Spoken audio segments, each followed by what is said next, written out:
Manajemen Keuangan 7C akan memberikan sedikit informasi mengenai likuiditas. Sebelumnya kami perkenalkan dulu.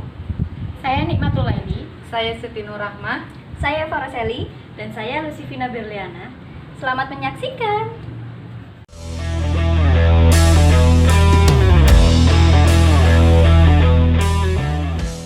Nah, apa sih pengertian likuiditas itu?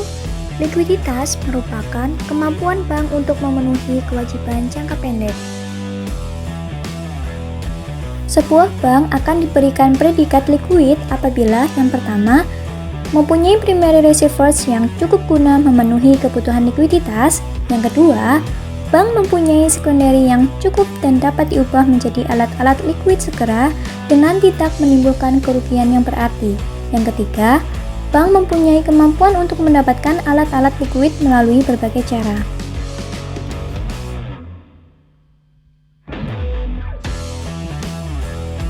Di masa pandemi COVID-19, skema OJK dalam menghadapi likuiditas di mana beberapa bank BUMN sebagai penyangga likuiditas bagi industri perbankan. Nah, tujuannya bank penyangga ini sebagai penyangga likuiditas bagi bank-bank penyangga yang memiliki masalah likuiditas akibat COVID-19. Tugas bank penyangga ini yaitu menerima panduan likuiditas dari pemerintah yang selanjutnya nanti akan menyalurkan ke masyarakat yang terdampak COVID-19. Bank yang bersangkutan ini nantinya akan menjadi pemasok utama di pasar uang antar bank. Adapun Ketua Dewan Komisioner OJK menegaskan bank jangkar tidak memiliki resiko apapun dan tidak akan mengganggu dana likuiditas itu sendiri. Bank jangkar ini sesuai dengan POJK nomor 11 tahun 2020 yang mengatur soal restrukturisasi kredit. Di dalamnya dijelaskan bank melakukan restrukturisasi kredit sehingga nasabah yang menunggak pokok dan bunga dikategorikan lancar, namun dengan catatan pembayarannya masih lancar sebelum pandemi COVID-19.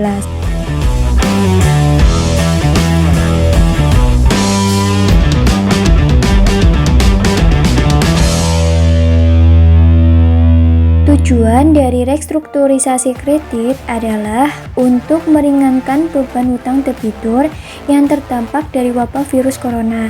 Nah, oleh sebab itu, dampak ekonomi dari wabah virus corona berkurang. Mekanisme Bank Indonesia untuk menyediakan likuiditas untuk restrukturisasi kredit perbankan, program yang masuk dalam perekonomian nasional ini membutuhkan koordinasi antar lembaga agar bisa berjalan efektif. Koordinasi tersebut dilakukan sesuai fungsi dan wewenangnya masing-masing, yaitu dengan cara melakukan pelonggaran kebijakan moneter, sistem pembayaran, serta mengeluarkan kebijakan fiskal berupa stimulus pajak dan belanja negara. Sejauh ini dilihat dari jumlah non-signifikan untuk kredit yang direstrukturisasi yang mengindikasikan dampak kualitas aset dari bank-bank ada sekitar 10% total kredit yang direstrukturisasikan dan angka tersebut terus meningkat saat ini.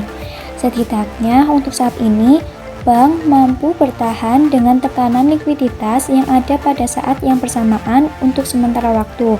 Profitabilitas perbankan sebagian besar akan dipengaruhi penangguhan dan penurunan bunga. Mekanisme ini akan didapatkan bank dengan menggadaikan kreditnya kepada bank jangkar. Hal ini dilakukan jika bank tersebut sudah mentok likuiditas dan kondisinya sudah tidak memungkinkan lagi melakukan gadai atau surat berharga negara yang dimilikinya kepada Bank Indonesia. Sementara itu, Kementerian Keuangan akan menempatkan sejumlah dana deposito di bank-bank jangkar tersebut dan dana ini sumber dari surat utang yang akan diserap oleh Bank Indonesia. Adapun batas aman likuiditas perbankan di Indonesia pada tahun 2015 berada di kisaran angka 92%. Batas yang ditentukan Bank Indonesia di mana batas tertinggi memang seharusnya berada di angka 92%. Berada di angka 90,5% di tahun 2016 menurun secara full year.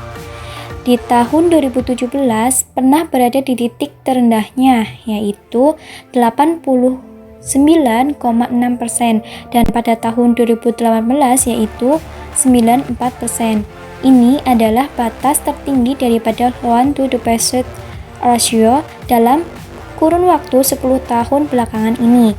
Pada kuartal 1 2019, mengikuti dari hasil akhir 2018 Desember, berada di kisaran 93,8 atau 94%.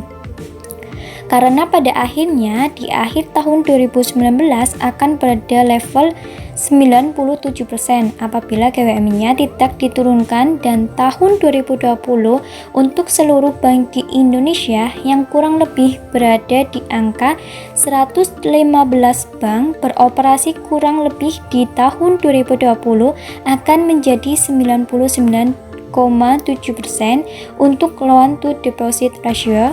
Artinya ruang gerak perbankan akan menjadi sempit untuk kemudian menyalurkan uangnya dan mendukung kebijakan ekonomi di Indonesia.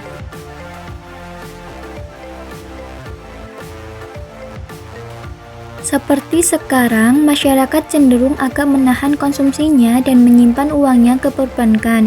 Dengan adanya segmen-segmen di dalam simpanan masyarakat ini yang cenderung sensitif terhadap perubahan kegiatan ekonomi atau perubahan suku bunga. Karena ini biasanya dana-dana besar yang dimiliki perusahaan atau nasabah-nasabah besar, sementara kalau bagi masyarakat umum itu stabil-stabil saja. Itu terbukti dari cakupan penjaminan yang ada yang dipantau oleh LPS. Seperti diketahui, LPS menjamin pemilihan atau ke bawah. Dana-dana tingkat ke bawah ini relatif stabil di semua kelompok bank, itu tidak terlalu banyak gejolaknya. Dan memang betul di buku 1 terjadi penurunan dana pihak ketiga, tapi tidak kebanyakan atau disebabkan oleh simpanan-simpanan yang besar ini yang pindah ke beberapa bank yang lain. Tapi sebetulnya secara umum bank buku 1 juga dalam memiliki likuiditas yang cukup. Oleh karena itu tidak melihat adanya suatu hal yang mengkhawatirkan kalau terjadi katakanlah kekurangan likuiditas. Fauzi Ihsan menilai bahwa saat ini likuiditas perbankan masih sangat baik. Ditopang masih meningkatnya pertumbuhan deposito di tengah penurunan kinerja kredit. Pertumbuhan kredit dan deposito turun, tetapi pertumbuhan deposito lebih tinggi daripada kredit. Secara sistem likuiditas global dan domestik itu relatif aman. Kemungkinan besar Indonesia dalam satu komersial, jadi dari bank yang memiliki likuiditas, kemampuan mereka, itikat mereka untuk memberi pinjaman likuiditas ke bank yang lebih kecil, apakah bank itu buku 2 atau buku 3, itu timenya akan komersial, dinilai dan akan diakses risiko gagal bayarnya masalah likuiditas tersebut. Pada akhirnya, nilai adalah kemampuan bank yang bermasalah likuiditas tersebut membayar kembali.